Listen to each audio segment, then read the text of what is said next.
Hello and welcome to Final Cut Presents Star Wars: A Legacy of the Force, a division of DeathPixie.ca and Clam Jammers podcast. My name is Nathan, aka Trapdoor Crabsworth, and with me, of course, is the kindest, most gentlest, sweetest witch in the history of the world. My God, is she wonderful or not? She is a combination of Luke Skywalker, Han Solo, Princess Leia, Padme Amidala, and Rey, only the good parts, all in one. I can't believe you're having me read this. What the hell?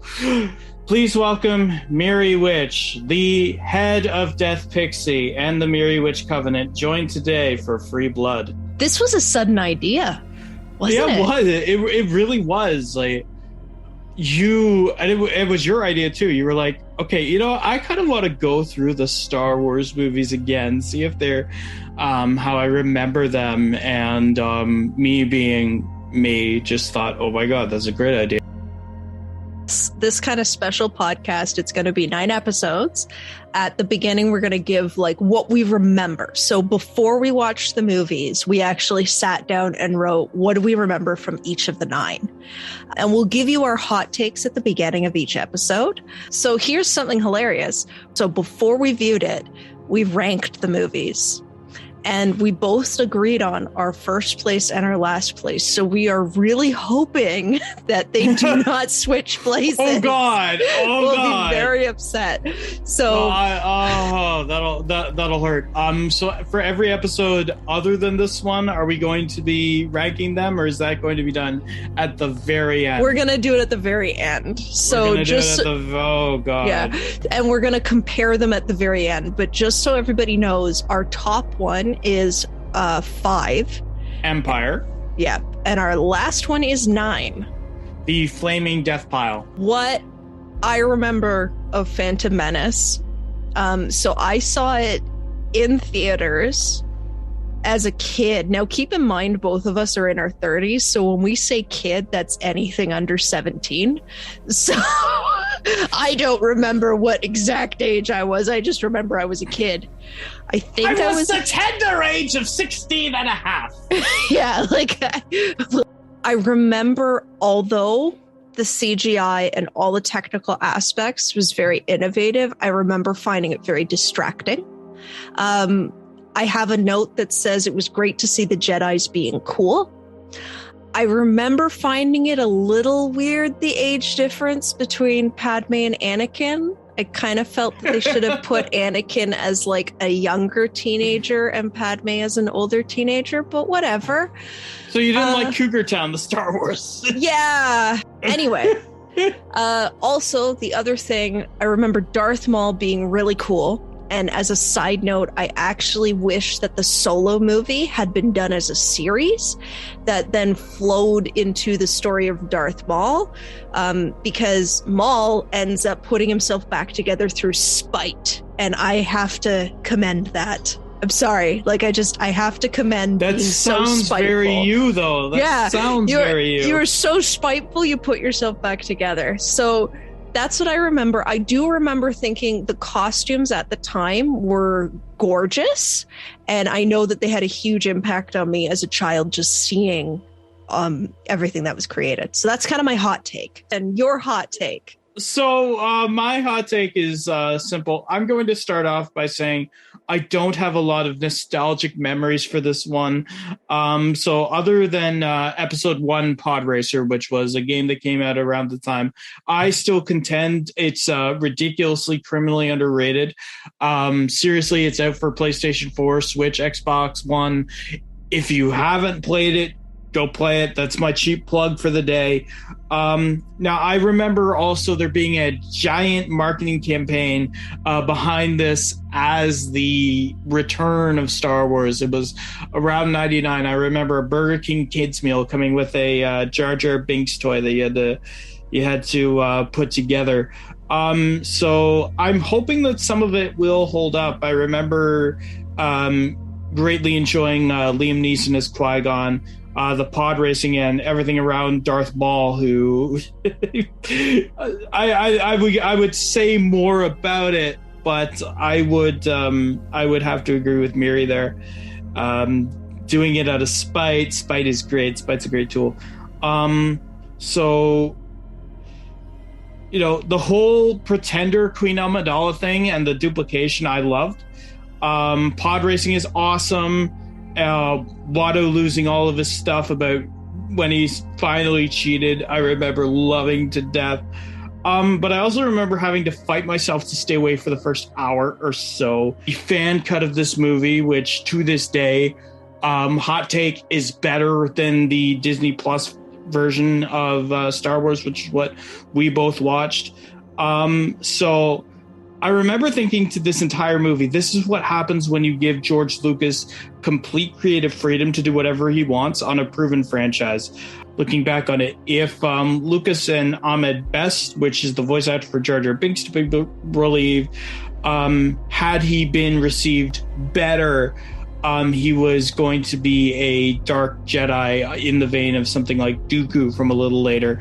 And if Lucas had have directed Best better and tempered the energy about 10 to 15%, we could have had a much better movie. I think that the high points of this movie are generally good, but I do remember fighting myself to sleep through the first hour, so I wasn't too hyped to start this off. I really wasn't. I was regretting my life choices. Okay, so jumping off of that, I am gonna say that a lot of our opinions kind of didn't change on rewatch. And we're going to kind of go through this a little bit chronologically through the movie, but we're not going minute by minute. We're not doing that. Just sort of when our ideas came up in the movie. What I will say is, and you're going to notice this in the whole series, is I will have what I call out of left field choices that they could have done to make this entertaining for me, but would have made no sense. So Myry's creative choice that would have made no sense, but would have made it more entertaining is you recast Natalie Portman as gangster rap Natalie Portman. I'm actually behind this one. So the whole thing would have been done in one. All three of them would have been done in one movie, and we would have gotten gangster rap Natalie Portman in a broken bottle lightsaber fight. And there would have been like no shit taken. The pod racer scene, as much as we love it, wouldn't have happened because she would have been like, fuck you, Watto, I take what I want, bitch. Like, hey, why would you do that to me? Why are you taking my bottle? What bam? Oh! Like Annie's mother, would she have been left behind? Hell no. She would have busted in there and gotten her out. The slaves would have been freed. Do you think the trade war would have happened? No, she would have shown up at Senate and blown the whole thing up like that. So the whole trilogy would not have happened. But it would have been entertaining. So, and that is how we're going to start each of these. Oh, God. Our hot takes and then my weird fucking theory to make it entertaining. Not good, just wildly entertaining. So what do you think of that? I'm a huge fan of Gangsta Portman. I'm just gonna say it. If you haven't seen the SNL sketch, I hadn't seen it in years, and then Myry showed it to me, and I'm like, oh my God, this is great. Like, I especially shout out to the sequel that they did where she was like, say something nice about Jar Jar Binks, bitch. Like, it was just great. Already you're trying to defend your favorite character in all of Star Wars, Jar Jar. I mean, she was holding a gun to the head of like an interviewer in that video. It was hilarious. But yeah, so that's in an alternate universe, Nathan is currently watching that version of the movie, laughing his ass off. Oh God. Oh my God. I legitimately would not know what to do with myself in that movie. I actually have a question. Would that movie be longer? Or would you try to get everything done in 2 hours? Oh, no. Gangster rap Natalie Portman gets shit done. Like, it would be done in 30 minutes. You would have no idea what happened. You would have no idea where you are in time. You'd just be along for the trip. And when it was over, you'd be like, what the fuck happened? That's what it would be. God. That's what it would be. So starting off, opening from the movie, and I have to say, this is my own bias, and Nathan and I have talked about this back and forth. The technical achievements of the prequel series in terms of mocap and the digital animation, the landscapes, all of that stuff are amazing. The reason why we have Andy Serkis and his basically love letter to mocap, that is his Planet of the Apes trilogy, is because of the technological achievements that occurred in this prequel series. That being said, I felt that they went for quantity to show the scale that they could do this on versus quality. And the moment the droids appear on screen in the opening, I am completely pulled out of it. You're talking the useless battle droids, right? Yeah, the second they appear, I'm completely pulled out, and that is my own bias. The ones where Neeson and Ewan McGregor are going through and they're like slicing through as if it's like, yes, this is butter. Okay, here we go, with no energy whatsoever, and they're falling. And we'll get to the pitfalls of a green cube style of filming and acting, but off the bat, I was just like, the second that happened, and it is my own bias, if it's not artistically done CGI, or if it's not like very realistic, it instantly pulls me out of the storytelling. So that was my struggle with this entire movie, starting from those battle droids. So I will agree with you to an extent, because I'm agreeing with you. Mocap, animation, everything it's done there was really well done. The one place that I'm not going to necessarily agree with you is it depends on which animation you're looking at. I still contend that Jar Jar Binks is good animation because of the comments of, and I know you're looking at me like that, like, oh my God, I'm going to kill you. But in terms of animation and what you're able to do with him specifically, everything that he's able to do, he's able to emote, he's able to make sudden subtle movements, he's able to attempt to move his hand and attempt to influence him. I'm of the belief that Jar Jar Binks was set up to be a Sith Lord. I know you're not, but I'm just going to say it out there right now. Jar Jar Binks was set up to be a Sith Lord, and had he have done it, it would have been great.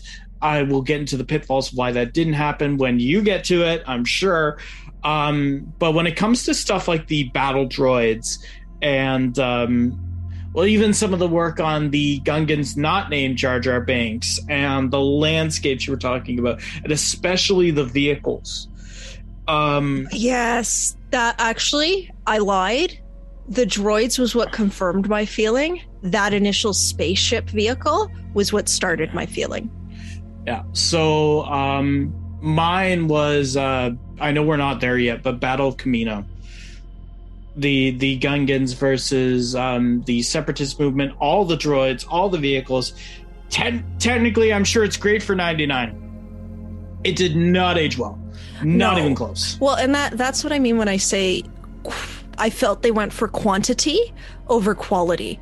If they had used a combination of models and CGI, if they really, really wanted Jar Jar to showcase what they could do, put the money and the effort into Jar Jar, and then have actual sets, have models. Actually, those landscapes could have all been realistically filmed and then populated. Yes, I'm sure there are a ton of technical nerds who are going to be like, well, at the time, blah, blah, blah. I get it. We're just saying it was a quantity over a quality choice. I understand why they did it, but also it doesn't age well at all. No, it doesn't.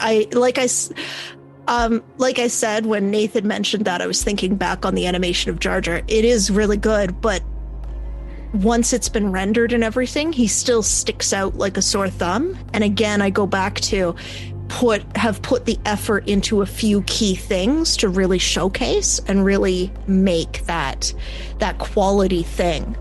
But again, hindsight's 20/20, you know? Yeah. I did have a question for you. Oh, me? Okay. I did. So at the very beginning, Qui-Gon and Obi-Wan do force running, and then we never see it again. And I feel like, not to jump ahead, but I feel like the ending with Qui-Gon's death, I'm not doing a spoiler alert, because if you're listening to this, you've seen the movies. And if you haven't, please note there will be spoilers. So we hope that you understand, and we are sorry if you don't, but there will be spoilers. Yeah. So this is where we're kind of going to jump. I was like, so there was force running in the very beginning that we see for maybe 2 seconds. Qui-Gon's death didn't have to happen if they just did the force running again. So I'm not, as the local Star Wars aficionado, maybe you can explain this to me, or maybe it's just it was a poor story choice. So I'm going to say first and foremost, the force run, the force jump, like a whole bunch of those other things were used in various sequel movies, and especially the games. You got to see more of the force run, especially in Battlefront 2. Well, especially Battlefront 2. Shout out to LucasArts and Pandemic. That's a fantastic game. But in terms of Qui-Gon's death, here's the thing about that whole scene. Where would there have been for Qui-Gon to run? Because in order to really do I was referring to Obi-Wan. Okay, Obi-Wan was stopped by ray shields and elevators. Well, why didn't he, when the ray shields opened, force run through? Because he would have gotten there. That was my question, and I don't understand it. Well, first of all, he was blocked off. He was blocked off when Qui-Gon was stabbed. Okay, I get your point. However, force field thing goes up, then it cancels. All Obi-Wan had to do was force run through, because let's be realistic, at his normal running pace, he got blocked by the final force field. So had he done force running, he wouldn't have been blocked by that. He would have joined. Would he have been affected by his feelings whatsoever? Because oh my God, this is just turning into an Oprah session, and I will not have it. The only thing I'm saying though is if he was going to be affected by force run, which, by the way, requires a lot of focus, and it's very difficult to pull off if you are a Jedi. If he's unable to do that because he's worried about his master, then he would not have been able to do it. I do see your point, though. I really do, because you're right on that level. I'm just trying to understand from a story perspective why you wouldn't be able to do that. And the best thing I've got is, if his emotions are not in check, if he's not focused on that singular goal, then I do not believe he'd be able to do it. Fine. I'll accept that very loose explanation. Yeah, it is loose. It is it's a loose explanation. I openly admit it's loose. So at this point, we've talked about the kind of CGI overall and how it holds up. The story's moving. I'm getting pulled out of it because I can notice the CGI, which I knew was going to happen. Child Nathan is falling asleep. And then adult Nathan is getting pulled out of it because he genuinely thinks that Donald Trump had more dignity and class than the separatist movement in general with the droids when it came to the trade war. Because it basically boiled down to, well, we want to have a trade war, but the Queen won't sign the declaration to make it legal to have a trade war. Oh my God, then we'll just kidnap the Queen and force her to sign. Oh my God, that'll make it legal. Oh my God, everything we're going to do is nice and legal. We're going to take over. Hooray. No. Yeah, but before, and here's the thing, I want to get to that, but that's tied into when we meet, spoiler alert, the ambassador from Naboo is Palpatine. So we will be referring to him as Palpatine. I love you, Palpatine. Yeah, when we get to Palpatine is when I want to cover that, because as I was watching and listening, I suddenly went, oh my God, I understand the entire plot line behind the 3 movies. It was executed poorly, but I understand what they were going for. So are you okay if we get to that then? That's fine. What I am going to talk about though is, so there are 2 aspects of this movie that come up a lot in media and in the fan base and stuff. And one of them is right now. It's Jar Jar and his entire race of people. And when I was a kid, without context of critical race theory, history, all of this stuff, watching it. So to me, I was like, these are funny voices. Nobody actually talks like this. Now that I'm older, poor choices. Also, you could have had them talking in, I can't remember what the dialect was. You could have had them talking the dialect without the toilet humor that was very explicitly meant to appeal to children 8 and under.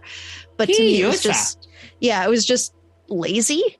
Like, a lot of the reason why I'm like, I want to believe Jar Jar was supposed to be a Sith Lord, but I can't, is because it's the writing there's no subtlety. There's nothing to indicate that this is an act. But there's subtlety in his animations. Yeah. To indicate that. That's again, what I link onto. It's kind of overwritten. It's kind of overwritten by the physicality. Though, yeah. It's just sorry, you keep going. No. Baby, There are several things that is done in the animation to suggest that Jar Jar is a Sith Lord. Just from him looking around you remember when he's I know I'm jumping ahead. I'm going to be doing that a lot. He was strangled by Sebulba, and he is just hanging on until Anakin gets there, and then he makes a subtle movement with his hand just slightly after. That is animation. That is mocap. You can do anything you want to manipulate that. The instant he does this, Sebulba drops. Sebulba drops him. He is safe. He is fine. If you're putting on a face, if you're putting on a front, and you have got a front and it's similar to what Yoda did, and it's executed very poorly, I might add. But if you're putting on a front of just this crazy, silly, happy-go-lucky guy with sinister intentions, especially in a trilogy where you openly have plans for him, to the point where in dialogue you say, or in interviews you say, Jar Jar's the key to all of this, which we'll get into why that's dumb. But you're right, though. It's not executed well enough. No, and I think it's not. And I think that becomes the crux of our issue with the movie, is that there are good ideas, there are good things happening, but it's not executed well enough. And that's kind of the crux of the whole thing that we're talking about. But yeah, to touch on, because I know also the trade lord leaders had, I didn't realize it when I was a kid, but now that I'm older and I've been exposed more, it is a very obviously stereotypical Asian accent. Really? What would make you say that? Yeah. And it's just, we're not going to get into it because there's so many people who are better equipped, more eloquent, who have written essays on it. But it is something to just acknowledge that, like, and I did come away from the movie being like, is there a reason why George Lucas makes all of his quote unquote indigenous characters kind of dumb? Like, that's what I came away from it with. And again, there are way smarter people than us, way better educated people than us who have written essays on this more eloquently. And if you're more interested in that, we encourage you to look at that. But we did just want to acknowledge that little point that, like, viewing as an adult with all the knowledge and the context and everything, it's like, to say that didn't age well is a bit of an understatement. Yeah. Yep.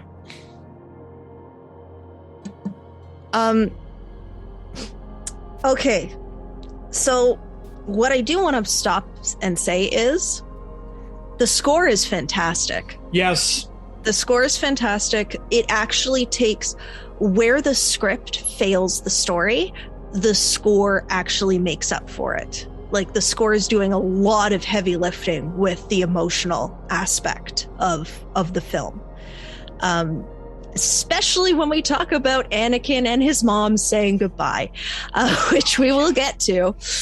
The costumes, where there is physical makeup, where even though the animation and the visual effects do not hold up, the choices, like Nathan was saying, the animation does hold up. I'm sorry. Sorry. The nuts and bolts of the animation does. Yes. The rendering of the look does not. Yeah. Okay, we can agree to that. I'll agree to that. We'll separate that out. Like there's a lot here that's really good. Shout out to the costume people, all the technical people. Even though the work didn't hold up, you did an amazing job. Costumes, makeup, any practical sets were beautifully done as well. Shout out to Ben Burton sound design too. Yeah, sound design as well was just beautiful.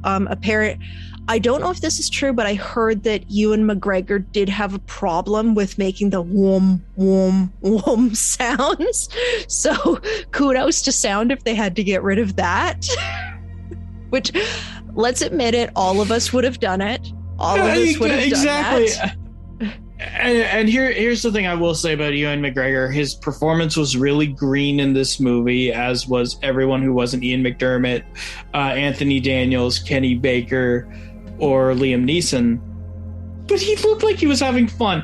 And especially as we go further and further in, just watch Ewan McGregor as he gets more and more comfortable with what he's doing. He genuinely has fun as Obi. And that actually bounces me off, but finish your thought. No, that was the end of my thought. Oh, okay. He genuinely has a lot of fun. And so does a lot of people. One of the major complaints is the stiff acting.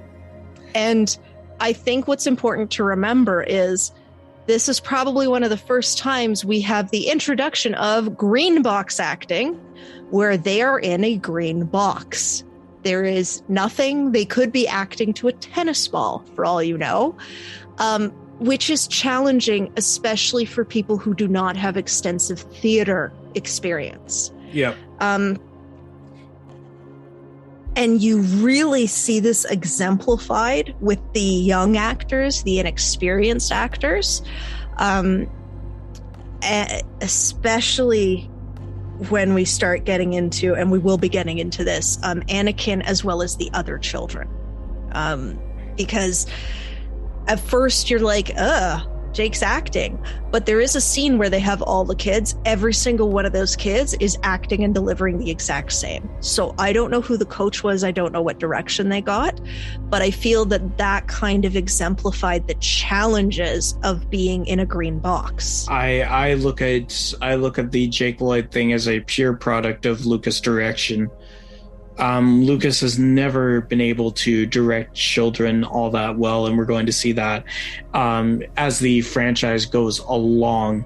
There are times in the movie, particularly when Anakin is with more experienced actors like Liam Neeson in particular, where he's a lot more tolerable.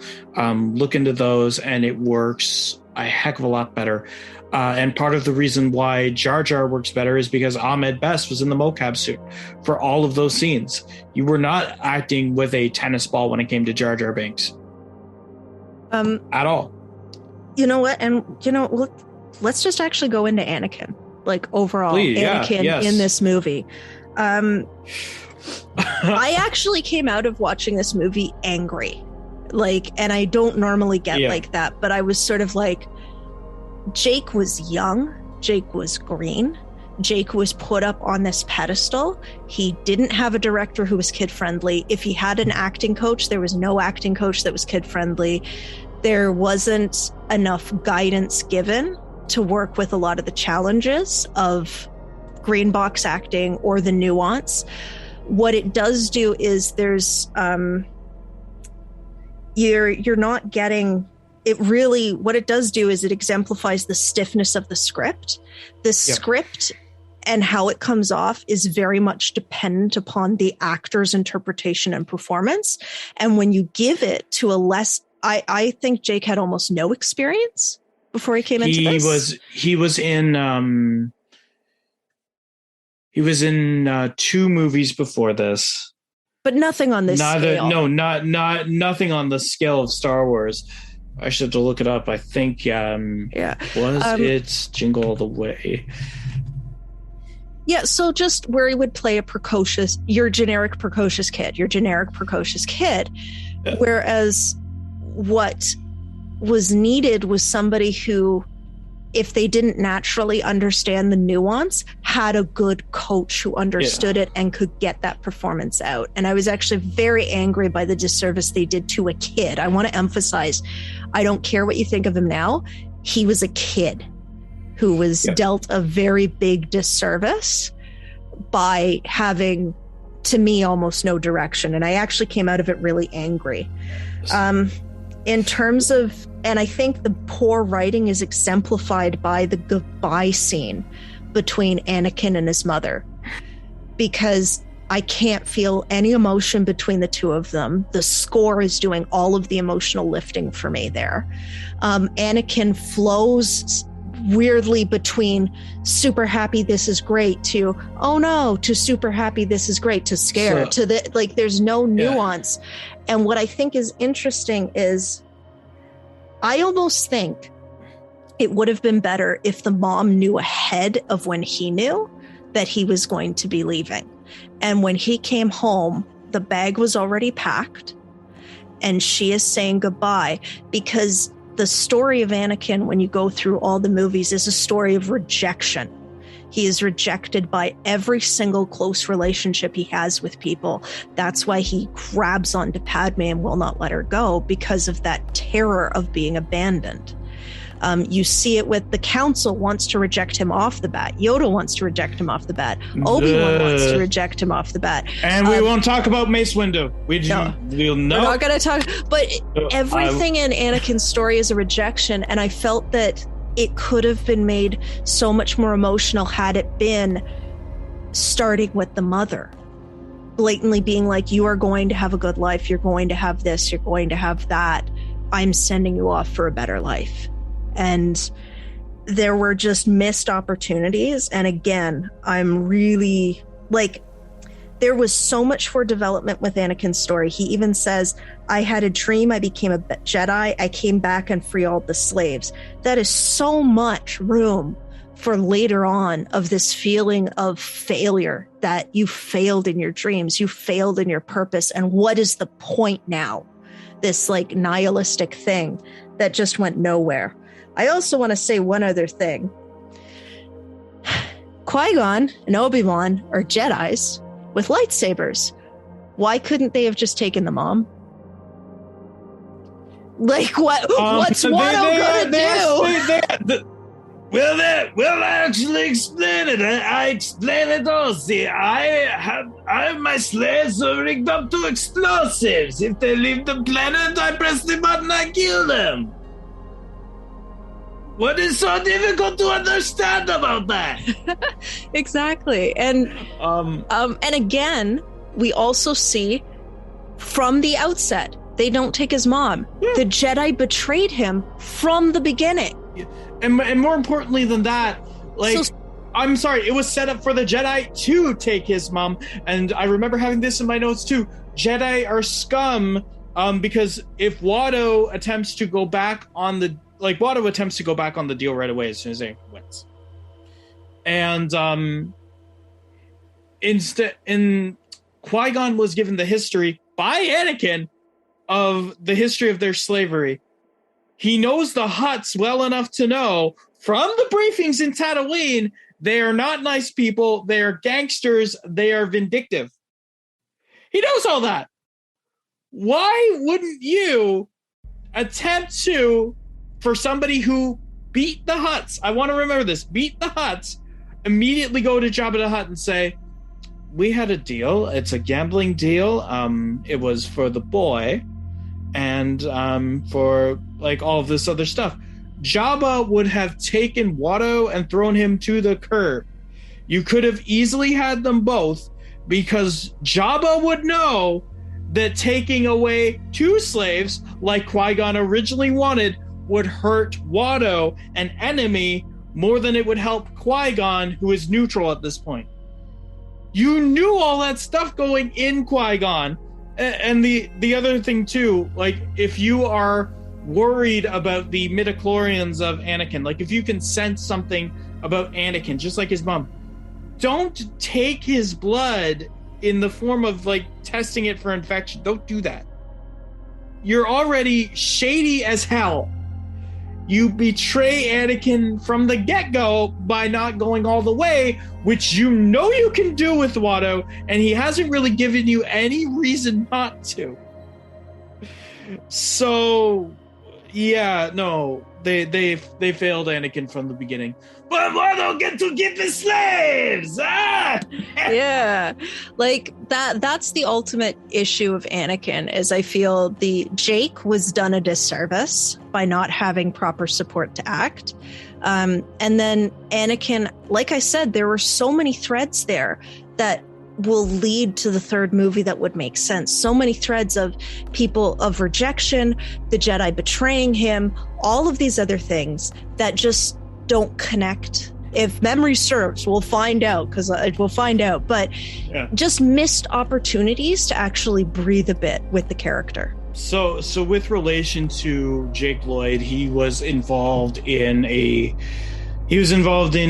2 movies before this and 1 TV movie, as well as a couple of small film roles. But his biggest one, where he would have gotten no experience whatsoever, is Jingle All the Way. He was Arnold's kid. And that, I would argue, is a better performance, because look at who the director is, Chris Columbus, who knows how to get the most out of children. So you've got a lot of good points about Jake Lloyd.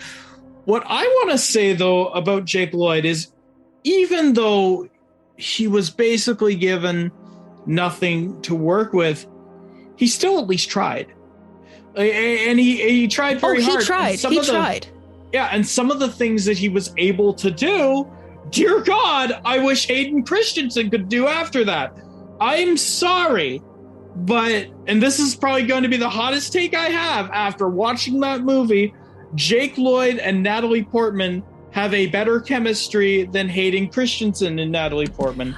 I'm going to add a caveat. And Jake Lloyd and Natalie Portman have better chemistry as brother and sister than Hayden Christensen and Natalie Portman have as lovers. You didn't even let me get into my own caveat here. So thank you for that. Like, no, that's my caveat. What's yours? I remember when I told you that, you were like, no, yeah, that's too far. But no, listen, Jake Lloyd and Natalie Portman have a good chemistry. Because, well, I wouldn't even say good. I would say have a better chemistry than Hayden Christensen and Natalie Portman, because Jake Lloyd mercilessly hitting on Padme. Yes, it is bad. It is very bad. But at the very least, Jake Lloyd comes off as cute little kid who goes after older woman who has no chance. And I will heavily state, who has zero chance whatsoever. Versus Hayden Christensen, 19-year-old creep. I'm going off of the Weird Al, The Saga Begins, by the way, for the ages, just so you know. Hayden Christensen at the time would be 19, or Anakin would be 19. Padme would be 24. Hayden comes off throughout all of that movie as the crazy uncle you can't have over anymore. It is awful. It is scary. I went ahead and watched Attack of the Clones just so I could see if I was right about this. And oh my God, I'm not saying that Jake Lloyd and Natalie Portman have good chemistry. They don't, but it is a hell of a lot better than I'm screaming at the TV. Natalie, blink twice. If you're in trouble, we will get the police. And for that reason, yeah, you're absolutely right. But that is my caveat there in terms of the chemistry that they have.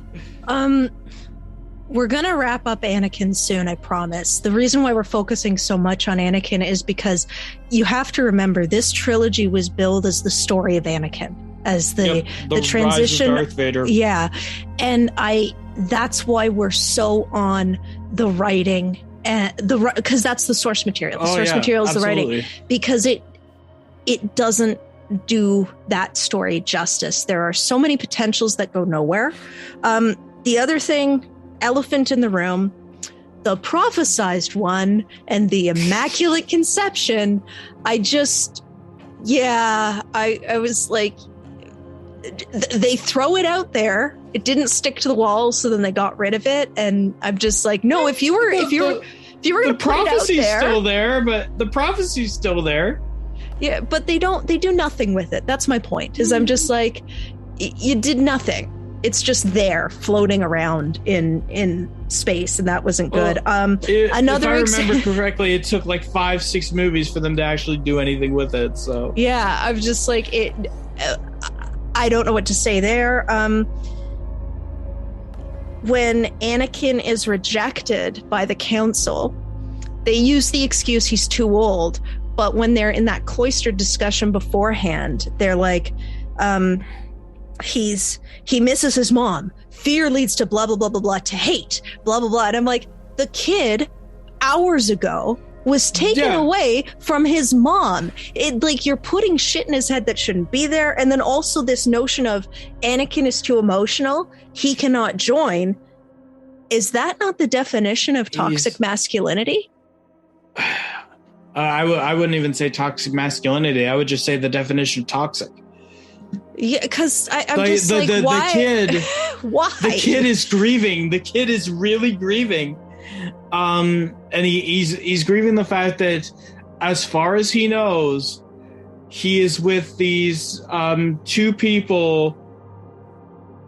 He's with these two people, a borderline moron who, if you're going by my version of Jar Jar Binks, is manipulating him at every turn, and R2-D2. And if R2-D2 is the most stabilizing, best companion you could have out of that group of people, and R2 is, by the way, I love R2-D2, you have a problem in your... if this is accepting your new reality. That's it. Exactly. Like, it wasn't executed well at all. It really felt like a decision was made that everybody is supposed to reject Anakin, so we're just going to reject Anakin, and there's no nuance, there's no going after these threads, there's no coming back to them in any real meaningful way later on. Like, it's a disservice to we've gone from a disservice to the actor to a disservice to the character. And yeah, that's kind of probably the most disappointing aspect of this. Now we're going to be doing another character study, but before we do that, we have two things. One, weird fucking theory from Myry. Surprise, motherfuckers. And two, the Podrace scene. So which do you want to do first, Nathan? It's up to you. I kind of want to hear the theory because I actually like the pod racing scene. Okay. My weird fucking theory. So here's the thing. I didn't like them over-explaining the Force and talking about midichlorians. Just my personal thing. The fantasy aspect is taken out when you over-explain it. Anyway. Yeah, that's something the OTs got right, by the way. I do remember that the original trilogy, they talked about the Force, but they did not go into, like, midichlorians and the Force. It was better just leaving it to the for me personally. Was it the same for you? Like, leave it up to the imagination. I gotta be honest, I was a bigger fan of episodes 4 through 6's interpretation of the Force than 1 through 3. Yeah. So anyway, midichlorians are introduced, and there's this line, I can't remember the exact line, but paraphrasing, is that you quiet your mind and you listen to them and they tell you stuff, right? So I read The Fireman by Joe Hill, and there's this humans have to learn, super summation that does not do the book justice. Humans have to learn to live in a symbiosis with a fungus that can burn them alive, or if you learn to live in symbiosis, you can use that power. So I heard that and I was like, oh my God, are midichlorians like a fungus that the Jedi have just learned to live in this symbiotic relationship with, thus allowing them to have these powers? And like, holy shit, this opens up a whole new theory of like this weird symbiotic relationship with fungus in the blood. What the fuck? So yeah, I'm gonna say one thing. Does not make sense. Makes no sense. Kind of prefer the 4, 5, 6 interpretation, but more entertaining than just throwing midichlorians out there and doing nothing. I will say this, even a fungus wouldn't want to live with Mace Windu. So that kind of debunked your theory right there. This is true. All right. Podrace Scene. I'm going to summarize it in one sentence. I felt it was an advertisement for the video game, which admittedly is a very good video. It is a very good video game. I did play it. It is great. I am not knocking it. It just felt like it was an advertisement for better or worse for the video game. That is all. Now you can talk about how awesome the Podrace Scene is. Oh, thank God. Okay. So here's the thing. It's more of an issue that I'm going to have with much later films in the series, but the pod racing really shows just how capable Anakin is as a character. He boasts that he's about the only person that can do pod racing. He has the technical know-how to build a ship. It's not perfect, but it's there. It's functional. He has crashed pod races before and lived to tell the tale. You do have that mini rivalry with Sebulba, which, for better or for worse, Sebulba to me is animated well.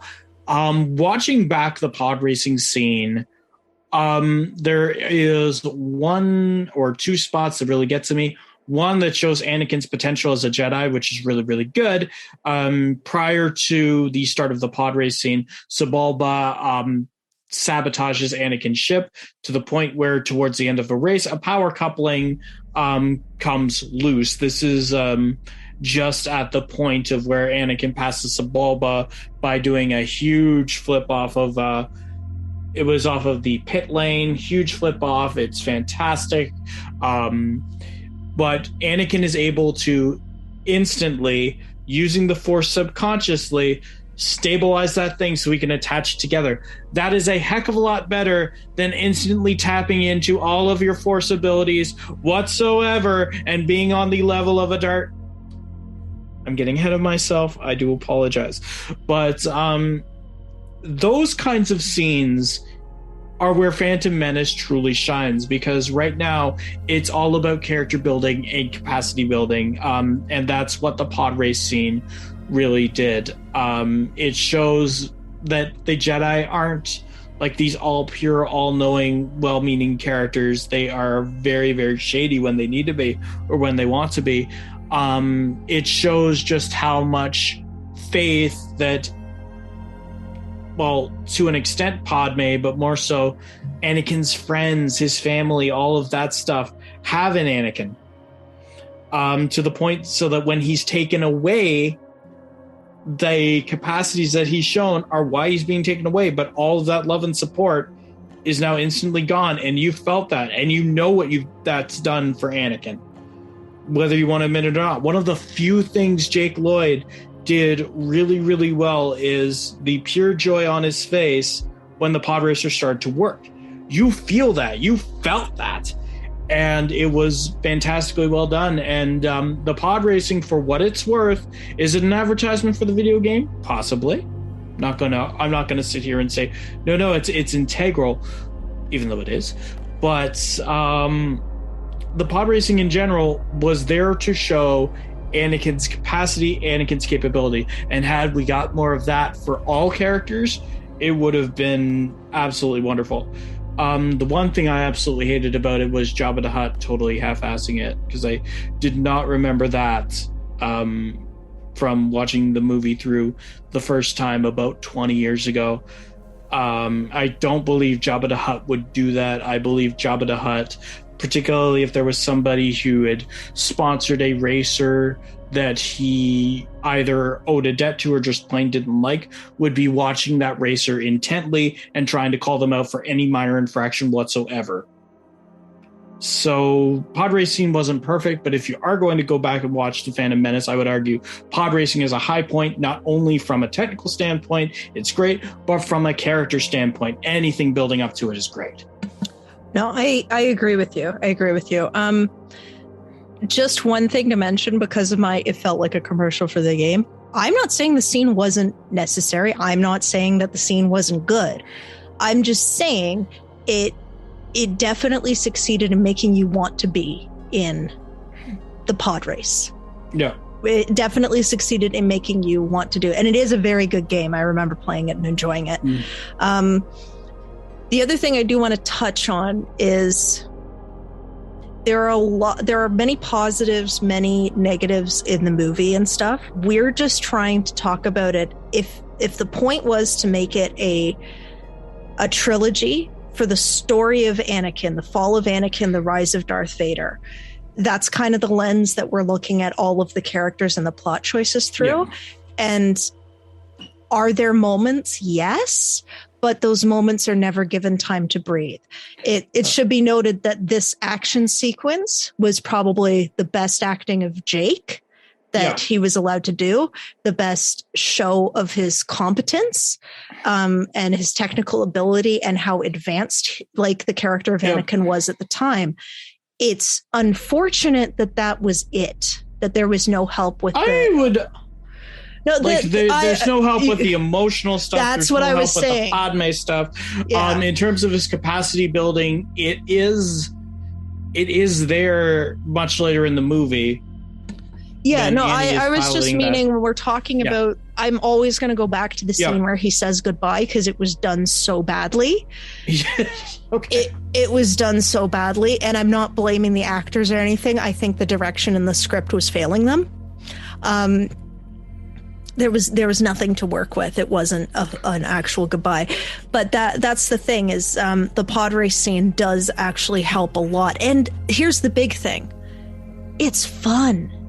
Yeah. You actually want to watch it. There's so much. There's so much in this movie that isn't. You've slogged through an hour to get here. Like, it's fun. You need something. Yeah. Like, and the other thing is, I do want to say one of the justifications given for a lot of the toilet humor and stuff like that was it's for the kids. It's for the kids.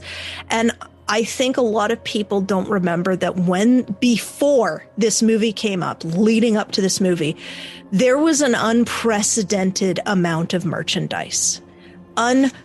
Disney didn't even know how, like Disney merchandising didn't even touch this film's merchandising. It was insane. So when I hear for the kids, I can't help but think that was a cover to be for the merchandise. And that is probably where my own bias comes from out of the pod race scene, is because I'm just like, pod race scene is necessary, but there are so many other unnecessary things that just feel like we wanted this product to sell, so we're showcasing it at the movie. And that just kind of tainted it a bit for me. But that's my own bias. I still think it's a good scene. And Nathan's very right on the emotional competence character building of Anakin. And it's hilarious that it takes place in this scene. Like, it's wonderful. To me, it's hilarious. It is a wonderful scene. Okay. Now, they leave the planet. We get into politics. This is where we're bringing back. Yeah, this is where we're bringing back the trade agreement. This is where we're bringing back Palpatine. We did our spoiler alert. Now remember, we had 10 minutes of fun, so you damn well better let the trade stuff now. Yeah, that's basically what it was. We woke you up. Now we're going to the Senate. All right. If you didn't like Jar Jar trying to take the fruit off of the mom's plate, if you didn't like the trade stuff before, we gave you pod racing. Nobody doesn't like pod racing. Now, back to Viceroy and Palpatine, our two favorite people. Yeah. What was it? Back to C-SPAN, you know, the government channel. Back to C-SPAN. Good. let the hate flow through you. So, missed opportunity that I felt was here. I get this vibe that Palpatine is given kind of a pseudo more evil Julius Caesar plotline in development, and that Anakin is given the Mark Anthony kind of treatment as well. And this is just seeing the first movie. Unlike Nathan, I haven't gone ahead to rewatch. I just like seeing the first movie. It feels like those are the threads that are trying to happen here. If memory serves, they go nowhere / are not done justice at all. And then what I also think, going back to Anakin's character development arc overall, you have this notion that he faces rejection at all strides, no matter how much he tries. The more he tries, the more he loses. That happens all the time. Just like the pod racing, huge success. Guess what? You're leaving your entire family, everything you've ever known, all your friends, your support network. Bye-bye. Hey, Annie, congratulations. I sold you. Exactly.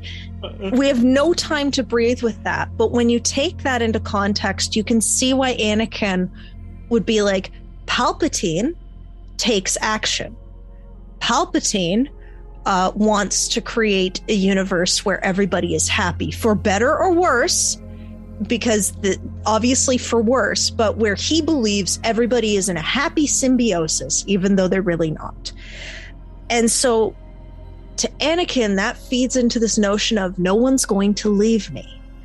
And then when you go through 4, 5, and 6, you get this arc of, we have the fallen chosen one.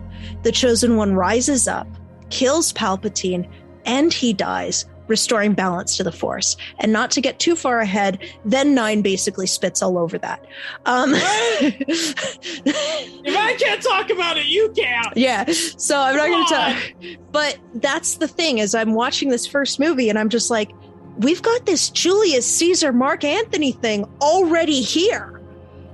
And I don't remember it continuing at all. I don't. Do you?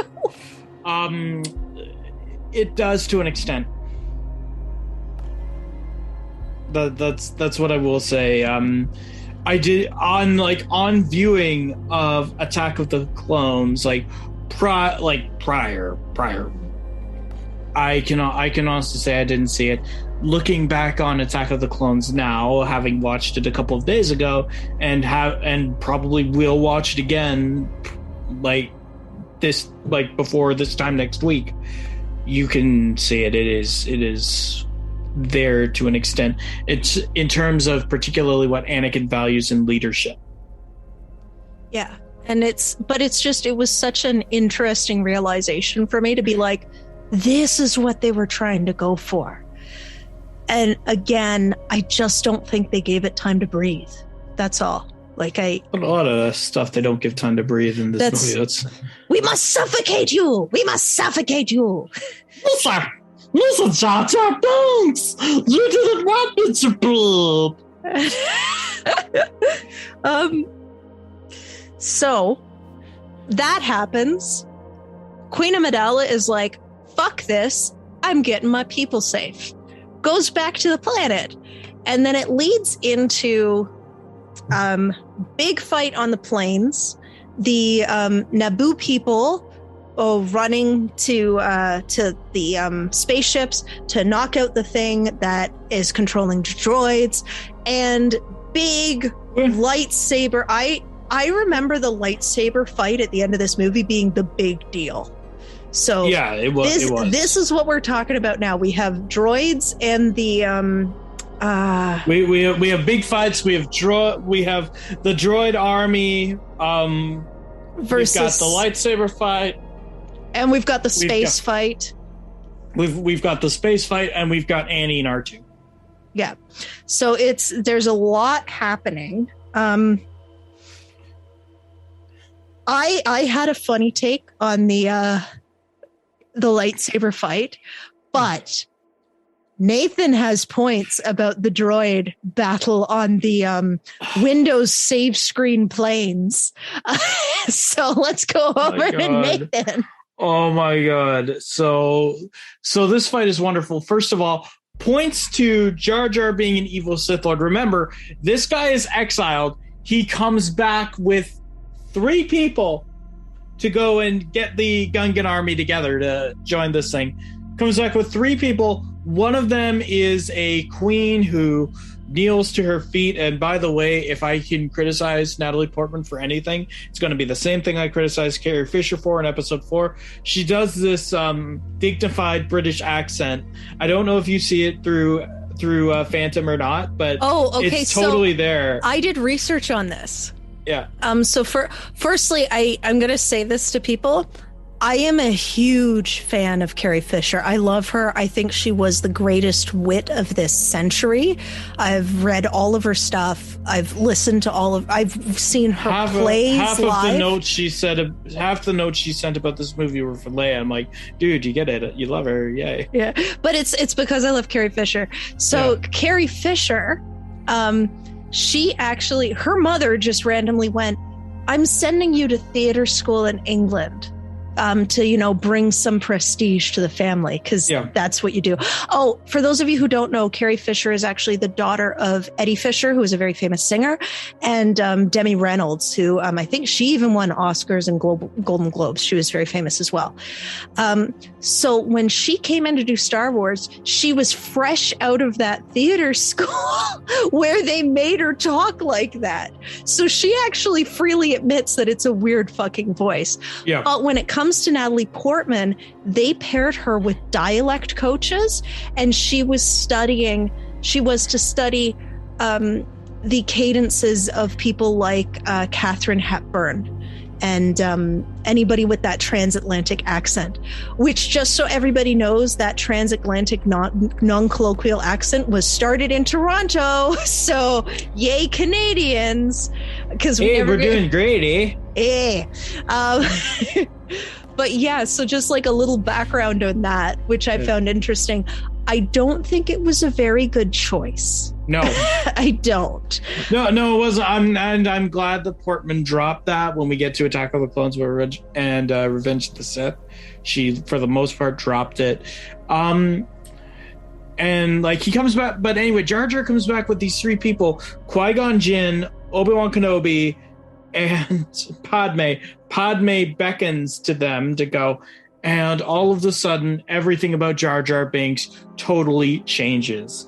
He is seen as this, instead of being seen as this exile, no, Jar Jar Binks is a hero for bringing these 3 people here to get us to go fight in a war so that we will maybe have an ally if we win.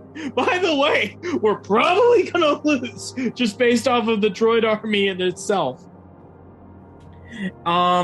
So that in itself, I'm like, nobody can rise that quickly and actually have respect all the way through from the Gungans if you're watching this.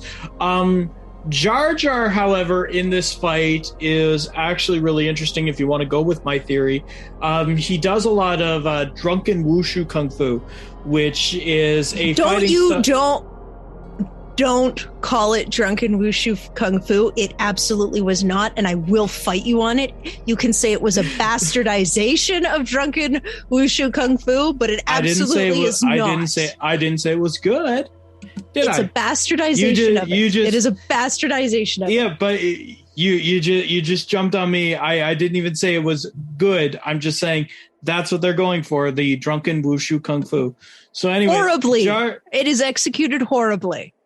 So Jar Jar, you know what now I'm just going to say Jar Jar Binks does a masterful job of executing the drunken wushu kung fu. And you can see here I was going to say nice things about the lightsaber fight later. I've got things to say about that too. But so Jar Jar is flailing around doing stuff like kip-ups. Again, people are wondering, oh my god, what a masterful job this Jar Jar Binks is doing. I can't even give a straight fist now. But it's a fighting style that is basically designed around subversion of expectation. And it's done really, really well. What's more interesting to me is Jar Jar was able to successfully both sabotage his own army and actively come out a hero, senator, all of that stuff. This fight, oh my god, they have the worst. This is where I agree with Myry on the CG aspect of this movie. It is totally the Windows background. You've got a bunch of Gungans fighting to their death. The Gungans, because of the amount of them, aren't animated all that well unless your name is Jar Jar Binks. And the droids themselves, and especially the ships, I can forgive Star Wars for a lot of things. This is what took me out of the movie. So they're going in, fighting, absolutely fighting like mad. Obviously, your droid army's winning. Jar Jar gets a battle droid stuck to him, manages to somehow shoot 8 people with his foot. If you're not telling me he's a Sith Lord, you're crazy. But it is probably the worst fight in the trilogy, just because it is so overblown to its own detriment. How do we defeat the droid army? Spinning balls of death. Oh, sweet, balls of death. That's a perfect idea. You know, at least with the Ewoks in episode 6, which have a lot of the same criticisms as the Gungans and Jar Jar Binks, at least you can say they are using practical things. They are taking control of enemy machines. They are using things around them, and they can be taught and teamed by actual war generals. Not somebody who is thrust into the role and somehow has the respect of everyone, which makes no sense unless he's a Sith Lord. No sense whatsoever. But it is such a masterful job at how bad a fight scene can be. Now that we've gotten to the bad fight scene, which nobody should ever watch, or the fact that I had to watch it caused me great pain, let's talk about the good stuff. Can we call that fight the Plains of Windows? Yes! Yes, the Plains of Windows. The Plains of Windows. Now I actually have to make now I'm gonna actually have to make a commercial for the Plains of Windows. Hello, Misa from Jar Jar Binks. Can we help you? And you thought Clippy was bad. Oh God. Hello. Can you do it as Clippy? That'd be hilarious. Presented for your consideration.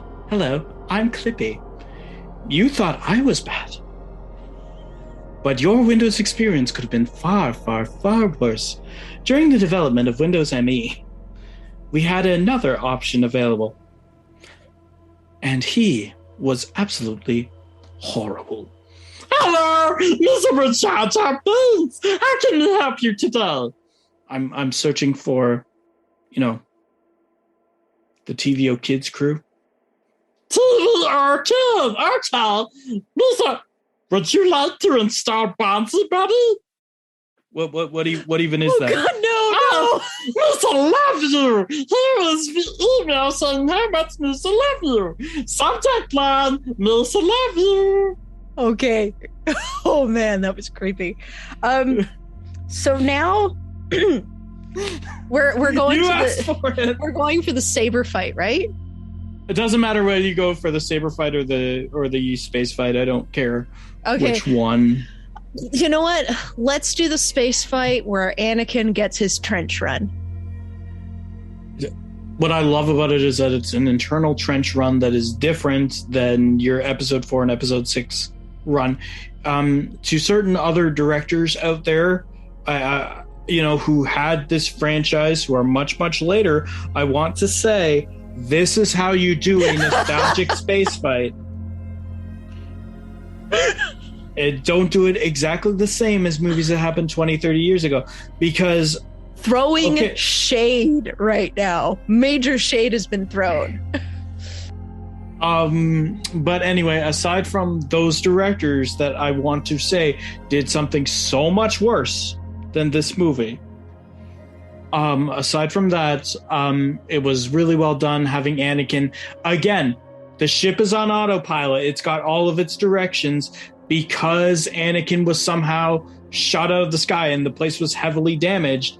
It was Anakin and R2 that accidentally got into the internal of the ship to shut down the droid transmitter. But again, accidental, not intentional, like giving them every force power under the... Anakin you gotta wait till we get there. You gotta wait till we get there. Anakin and R2 somehow managed to save the ship and everyone. The other thing I want to mention... I do want to mention there is it is a very cute and endearing dynamic between Anakin and R2. Yes, I did enjoy that. I thought that was like very endearing. I think anything with R2 though is fantastically done, regardless of director. Like spoiler alert right now. One of my favorite scenes in all of Star Wars is Luke's reunion with R2 in Episode 8. No, it's R2 is a truly magical character. Yes, he is. But yeah, it was a very, very endearing interaction. Also, again, like the Podrace scene, fun. Yeah. I kind of wish it wasn't intercut with the two other scenes, such as the planes of windows, but it was very fun. Listen, you're clippy. Oh God! I'm never gonna get tired of that now. No, you're not. You're gonna see me on other podcasts. I'm gonna be hello. So what else about this space battle? So it's like the other parts of the space battle are fine. You're trying to take out shield generators. You're doing anything that you can do in order to do that. I don't think it's done as well as Episode 4 or Episode 6's at all, but that's because of the CG and the effects. Yeah, I have to admit, we'll see if I hold this same opinion after rewatching 4, 5, and 6. I felt that there were quite a few things that looked more realistic in 4, 5, and 6 than in 1, 2, 3. Yeah. Just because the at the end of the day, the models are real. So they look real and they feel real and they come off as more real. And that is not to say that it wasn't a massive technical achievement. We are not here to disparage anything like that. It's just how it came off. Well, what's great isn't about the space battle itself, but about the ground battle, trying to get into the... I'm not sure if was this the Viceroy one? Or was this... No, it was Attack of the Clones. It was Viceroy. But either way, what I love about this is Padme's battle style and what her reliance is, because it makes a lot of sense. She's not the best shot in the world. And her entire arc is based around subversion and duplication. So whenever, both in this movie and in other movies, she's leading a battalion, if that battalion ever gets captured or stopped in any way, all of a sudden, here's the real queen with another battalion of troops. It's a very intelligent plan. It is. All the way through. And I wish we have gotten that Padme in future instances, but here it's done really well to show just, again, her competencies as a character. We see her introspection. We see why she is queen at the age of 14. But, and we see that, but we don't see what is she going to do afterwards. Well, she could be a general. She could be a senator. She could be anything that she wants to be. She lacks a lot of emotional intelligence, but that isn't displayed here. That's more Attack of the Clones, and I will get into that when Attack of the Clones happens. But yeah, no, I do have to admit, they kind of set Padme up and then go nowhere with her in the next two movies, which is exceedingly unfortunate. I will say, though, her wardrobe throughout all three movies is fantastic. And kudos to the people who made them, because I've seen breakdowns on people who make accurate reproductions of those. It is literally hundreds of hours of work and research to make just one article of clothing. Yeah, absolutely. So do you want to take the lightsaber battle, because I've got two things I need to say right off the bat with it. Then I'll let you have your little Myry parade. I'm going to say one thing about it right now. Before I get into, so I know how much Nathan likes this scene, so I actually have three nitpicky questions. Yes. 3 nitpicky questions just for him, just because of this. What I will say is, it is, aside from some of the gravity issues, like in terms of weight when they land out of certain things being a slightly off, it is a fantastically choreographed scene. It's beautiful choreography. You are showing off, because the guy who's Darth Maul, he's a stuntman. You are showing off what he can do. He clearly worked really well with Ewan McGregor and Liam Neeson. Yeah, especially Ewan McGregor. Oh, and God. Can we talk about the music for that scene? Oh my God. Like, who was it? John Williams? They brought John Williams back. Yeah, they brought fucking John Williams. Like, oh my God. That fight scene score, that's one for the ages. Holy shit. So all I really wanted to say before the Myry parade was shout out to Ray Park, who is the stuntman and the suit actor for Darth Maul. Some of the stuff he is able to pull off with Neeson and especially McGregor, and with that dual-ended lightsaber is something to behold. Because that could not have been easy, going through all of that with all of that. It is brilliant. I remember seeing a video of him from a fan expo, and somebody happened to have a actual training staff, and they gave it to him, and then this circle happens, and he shows off. Like super casually shows off. And then of course he says, and with practice, you can do that too. Which I was just like, it's true, but it's also really humorous to me that he said it like that. Don't worry, you just need 10,000 hours of practice. Yeah, like it's fun. But it is true, being a person who hangs around with like a lot of physical people in physical arts and stuff like that. When you're asked what secret, how do I do that? 9 times out of 10, they're going to say practice, because that's really all it is. It's practice. So, but it's also a funny response. But yeah, no, it's a beautiful scene. It really is. Yeah, no, it's fantastic. The other nitpicky thing I will say about it before Myry gets to the Myry parade on this scene, where I will defend this scene to the death. Qui-Gon Jinn's death. Let's talk about that a little bit. That was one of my nitpicky questions. He bops him on the nose and stabs him. And then stabs him. Okay. And I'm like, you are a Jedi with the Force, and you lose because somebody bops you on the nose. Yeah, it could have been a better choice. Yeah, and then as soon as he stabs, you get the no.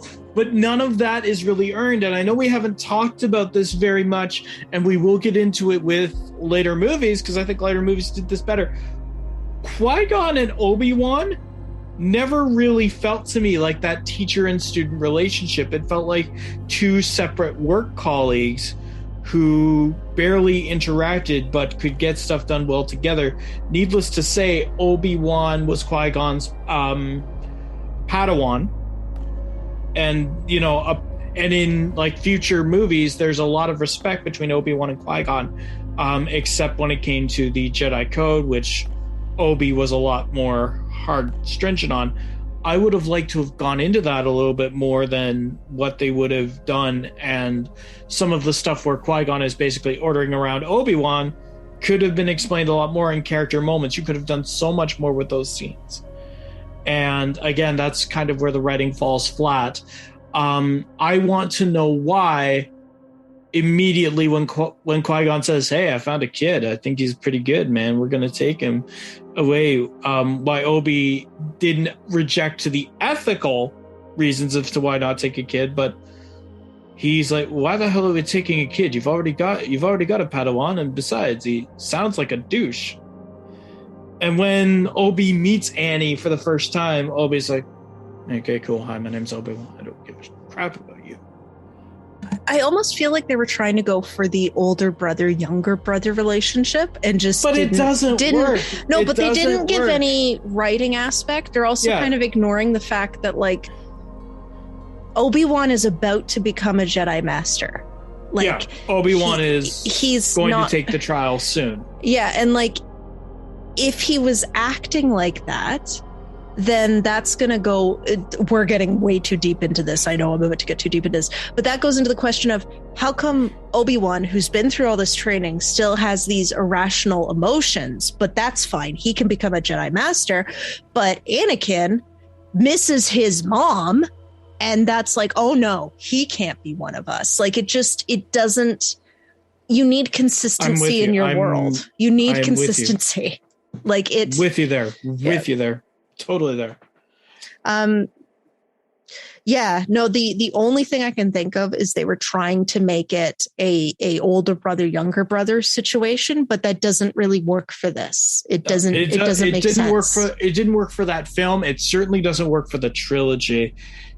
And if Obi-Wan still has these, as you call them, irrational emotions, then is he truly ready to be a Jedi Master? Spoiler alert, I hope that's something that Obi-Wan gets into, but it probably won't. The new Disney Plus series. But anyway, I've said my piece. I can't wait for Myry's fun run.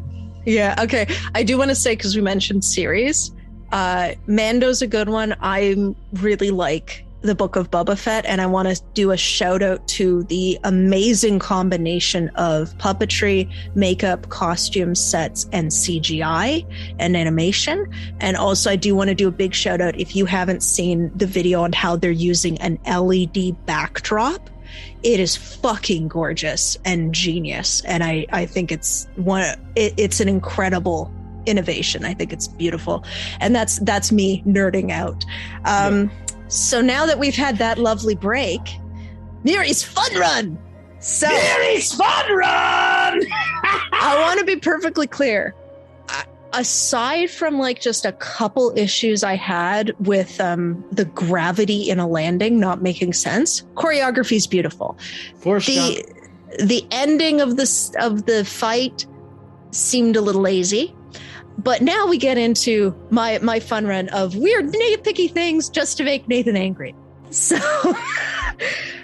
weird nitpicky thing just to make Nathan angry. Number one, the room they go into makes absolutely no sense. It doesn't fit in with any of the architecture. I don't know what goes on in that room. I don't know why it is there. I don't understand why those force field things are there. And it reminded me of a scene from Galaxy Quest with the Clankers, and Sigourney Weaver's character's like, what? Why is this even here? This makes no sense. Whoever wrote this episode should die. Like, that was so me looking at the background. I was like, this makes, what the fuck? Where are we? I don't get it. So the only things I can think of in order to defend this, because this one is a good point, is maybe there is some sort of stock or storage or something that is really, really hard pressed that can be found back there. That's why the force fields are there. That's why the rays are. The other thing it could be is, I'm not really sure if it would be a hangar bay, but imagine if you're doing entrance or engine maintenance, because it is towards the end area or something like that. But that's the only thing I can think You of. are stretching.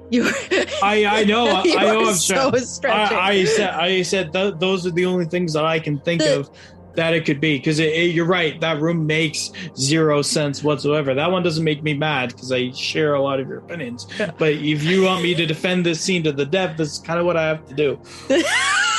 I love that. I do want to say though, as for what goes back there, have you ever been on the outer rim, man? I do want to say I probably would have forgiven it had I not seen an exterior shot that showed an area outside the building with the same kind of bridge structure by a waterfall. So they literally, I'm like, you could have just put it there. You could have just put it there and you would have had the same There's thing. a reason that they know death sticks are bad, eh? Okay. Nitpicky thing. Number 2, which we've already heard and you've already addressed, but I have to mention it again. What the fuck happened to the Jedi Force running? What the fuck? So again, I will say this again because clearly you don't understand. Jedi Force Run requires a lot of focus to be able to do properly. So if Obi-Wan is concerned because his master and mentor figure has just died, he is in a panic because he knows he is going to have to face Darth Maul. Why the hell would he even think subconsciously about Force running? Remember, Obi-Wan is a Padawan. He is not perfect yet. That is what I will say. And Force Run has been used before, mostly in the games and at different points in the scene by different characters. This moment has been brought to you by Mansplaining by Nathan, which I successfully got him to do twice. Oh, congratulations! Oh my goodness gracious! And all you have to do is mention toxic masculinity once. I know. Congratulations! You are ahead of the game. Congratulations! How many more times will it take to do that? Huh? Okay. Number 3, my nitpicky this is the last one. Number 3. So I had a question about Qui-Gon's death, and it actually isn't about the hit to the nose. It's not about that. Yeah. So the lightsaber stabs through him. It's in his lower midsection. It's not going through the heart or anything. Now a lightsaber is hot, so I assume it would cauterize as it's cutting. So my question is, wouldn't he have had about a couple hours or so before he bled out and died because it's cauterized to get him medical attention so then he didn't have to die? Because again, he's also, there's no bubbling at the mouth to indicate that like it's his lungs are filling. So again, no vital organs are, sorry, I should say no organs that would cause close to or immediate death are hit. So again, I don't understand why he died so quickly. How did, Now, here the big question is Nathan currently going on WebMD? No, Nathan's not going to. No, when Nathan looks at Star Wars movies, he looks at suspension of disbelief. Because yes, I hear you on Qui-Gon's death entirely.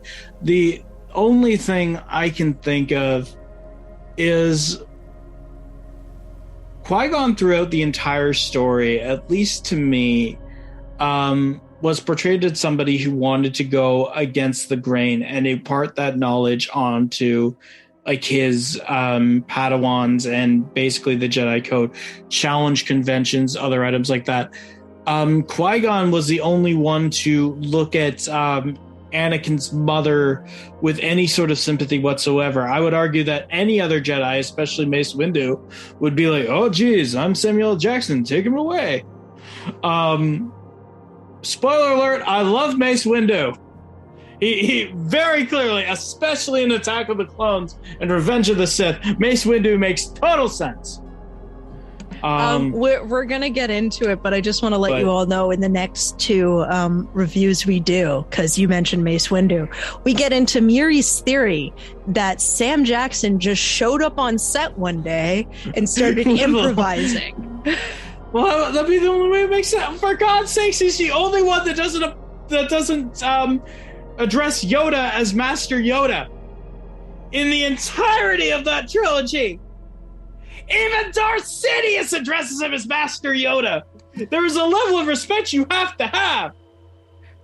And Sam Jackson is one bad motherfucker. Like, what could you want me to say? Okay, so I know this is for a completely different topic. I know I'm derailing. I don't care. I want to get into this now. Why in the heck would you say, or why in the heck would you suggest telling the council, and you're going to see this in Attack of the Clones, that your ability to use the Force, aka the thing that keeps you strong and revered, that your ability to use that is diminished? And why didn't Yoda bitch slap him and take away his position on the council for even saying that? So just so you all know, this is a preview of our retrospective on Attack of the Clones. Yeah. That is Nathan's major gripe with it. We will get to mine. Don't you worry, people. Oh yeah, but since we've kind of hit the end of Myry tries to piss off Nathan with really nitpicky questions. I'm going to say we aren't going to talk about our ranking until the very last episode again, just because we want to watch all of them and see how we rank them. What I will say is, same bat time, same bat channel, and we'll be going over this. I have one final bit to talk about. This is the last bit at the end of the movie. So, Obi-Wan becomes a Jedi Master. He says he's going to honor his master's dying request and bring young Skywalker on as an apprentice. My biggest question here, and this goes into something that you're going to hear a lot from Nathan in the next two, is Jedi or scum. Yeah. And this is my big thing, is I'm just like, I actually have it written down. Yoda, what is your problem? Like, you're fearing Anakin because you can't see his future. Stuff is clouded. And it seems like not knowing the future means you're afraid of the potential of Anakin. And so then that makes me go, well, why are you allowed to make these decisions based on fear, but a child who legitimately went through a traumatic separation from his mom, whether or not he wanted to separate, is regardless, it's a hard thing to do. Yeah, exactly. You're judging him, but you're clearly afraid. So I don't understand the logic there. And it's not, fear leads to anger. Anger leads to hate. Hate leads to the dark side. But does Yoda not fear the potential of Anakin? Oh, no, he does. And that's the thing, is I'm just like, I have no problem with it if you keep your reasoning consistent. And the other thing is, the writing is not good enough for me to say, well, that's the point. The point is that they're not being consistent for Anakin. Well, the writing isn't strong enough to show me that it's a purposeful decision. That's my issue with it. I wondered how you felt about that ending. No, you are. So I've got a problem with it from two perspectives. One is from Obi's, because I know that Obi-Wan wants to honor his master's dying wish, but again, there isn't anything that shows their level of kinship and camaraderie as much as Obi lecturing Qui-Gon on the importance of the Jedi Council and the Jedi Code. What Obi is suggesting to do is very, very much against the Jedi Code. And you know, this comes out of left field, and I'm like, I get what you're going for here, but again, the writing and the character establishments, the character dynamics aren't good enough to really focus on having a motivation like that for Obi-Wan. It comes off as very superficial. And that being said, when it comes to Yoda, I'm with you. I'm on board with that explanation entirely, that Yoda fears the potential of Anakin. Remember, and I don't know if it's episode 5 or episode 6, and I completely forget this. Yoda Luke asks Yoda flat out, is the dark side stronger? And Yoda, again, it's almost like he hesitated. I may be remembering this completely incorrectly, because I haven't gone and seen the original trilogy yet in quite some time. But again, the dark side is something that Yoda fears more than anything in general. And again, as you mentioned, the Jedi took a kid away from his home for his mother, who is still a slave, even though they had every option to free her. I don't know how much I can agree with that from a great standpoint of, being an honorable, great warrior that you guys were portrayed to be in episode 4 through 6. And the more that I watch stuff like this, and the more that I watch particularly the prequel trilogy, if Luke Skywalker had have gone back after episode 6 and seen what they had done to his father, for God's sakes, you can understand a lot more of the cynical background. So thank you for making episode 8 better for me. But no, I'm completely with you on the Yoda thing. Yeah. So it's I think in conclusion, there's a lot of strengths. There's a lot of innovation in this movie. I think where it falls for us comes out of lack of character development through the writing. It's very much reliant on the actors doing their own thing. And remember, at the time, acting in basically a green box, quite new. So it's that difficult challenges for those with limited theater experience. Yeah. But again, that it still goes back to the writing of we don't have enough time to breathe with the characters, to feel what they're doing, to feel these emotions, to understand them. There's a lot of threads that seem to go for subtext, but it's not obvious enough. It's not displayed enough.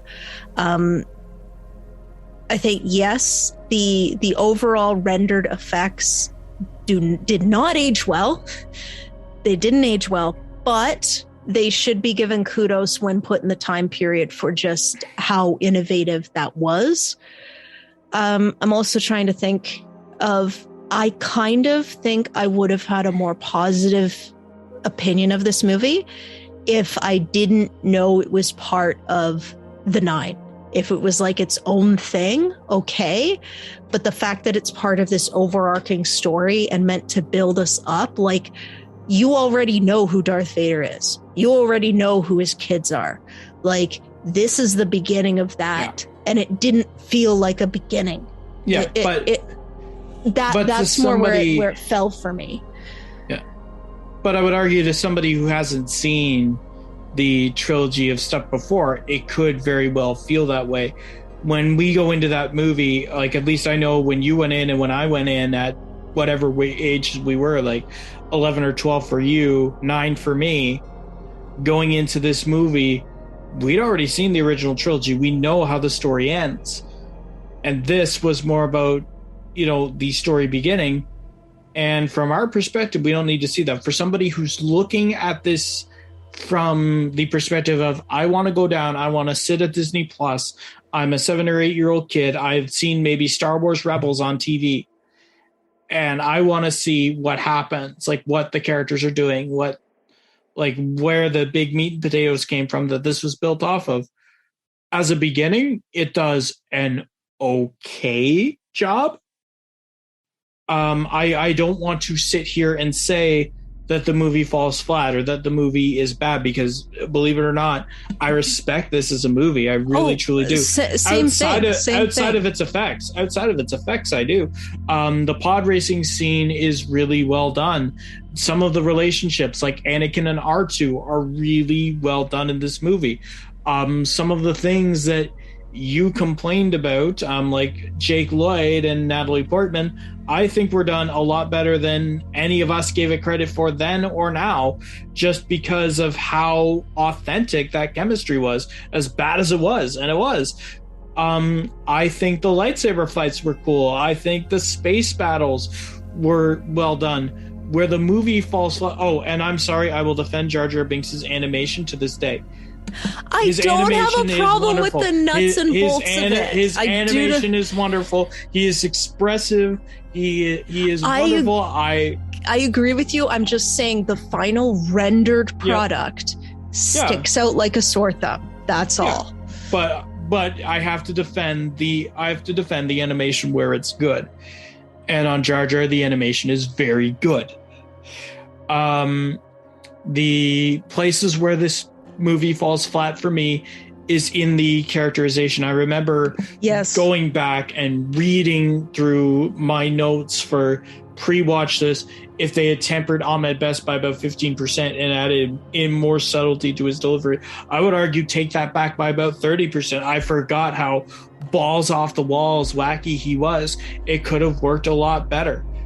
Remember, anything that was put in there for the kids has a lot of subtlety to it, especially in the original trilogy. Remember, people were levying the argument against the Ewoks. People were levying an argument against R2-D2 and 3PO. R2-D2 especially is one of the most beloved characters in all of the franchise, simply because he is a genius. He swears like a sailor. Yeah. And he is one of the things that is endearing regardless of character age or character dynamic. You all have a healthy amount of respect for R2. Spoiler alert, I put this in my pre-thoughts for Empire. There is a reason why even Anakin in full-blown the Jedi are evil Darth Vader mode would not dare touch R2-D2. He orders R2 to stay with the ship. He does not want R2 anywhere close to where he's going to be potentially overseeing the rise of an empire, or killing Obi-Wan, or like killing Padme, whatever. He will not touch R2-D2. And there's a reason for that. But aside... Yeah, sorry. No, I was just going to say, I think what I'm hearing from you and what I'm hearing from me is it's all right. It's not a shit movie. No, it's just there were so many little seeds of potential that kind of just went nowhere. Yeah. And the movie would have benefited greatly from absolutely more breath on the characters, a little bit more time on the characters, and you know what? I'm just going to say a script doctor, basically. Yeah, it would have benefited from a script doctor. I want to mention the fan cut of The Phantom Menace where they took out a lot of the trade stuff and Jar Jar Binks. It flows better as a movie. It's more cinematic as a movie. If you take that fan cut and you get rid of the trade war, because the trade war at the end of the day in this movie doesn't do a heck of a lot, where you have faults of characterization that could have easily been solved if you had taken that time, greatly cut out that, and given that time to the characters and see how they develop. So that's... No, I agree with you. That's me. So that's our final say on one. Looking forward to 2. Again, join us again and join us on this journey to find out, will our first and last place switch? And if it does, we are both going to be so depressed. Oh God, I hope it doesn't. I have this 10% fear that it might happen, and I'm going to be so upset if it does. I'm going to be so upset. No! That's not true. That's impossible. Oh man. All right. I'm going to leave it to Nathan to do a little sign off here that sounds all professional. Take it away. Thank you, ladies and gentlemen, for agreeing to come on this ride with us, whether you're listening to us via Final Cut, Death Pixie, or Clam Jammers. We genuinely want to thank you for your time and consideration. Myry and I put a lot of work into it, but all of that means nothing without you people watching and listening to this. And whether or not you agree with us or not, remember, these are our opinions. They are not God. As much as we want them to be, they are not. And you are free to enjoy these movies or not enjoy these movies however the heck you see fit. At the end of the day, these movies are out there as art pieces to be interpreted and enjoyed however the heck you want them to be or need them to be. That being said, thank you so much for the one fan we have that is still here. If you want to talk to us more just as a collective about Star Wars, or pretty well anything really, if you want to commission me for any voiceover stuff, come talk to us at www.deathpixie.ca. Search up our contact us link. Look at our YouTube, our Vimeo. I'm sure we've got Twitter up. whether it be writing or whether it be voiceover or acting, we love what we do, and we hope you guys do too. If you want to learn more about Final Cut, you can find Final Cut on Facebook, Twitter, and just about anywhere else that they will not let me, because I am not social media savvy, but I know we're on TikTok. I've seen myself on there, for God's sakes. I don't know why. But just at the end of the day, enjoy these movies, enjoy what they mean to you, enjoy the joy that they bring to you, or enjoy the rage that they bring to you. But at the end of the day, good luck to all of you, and may the Force be with you.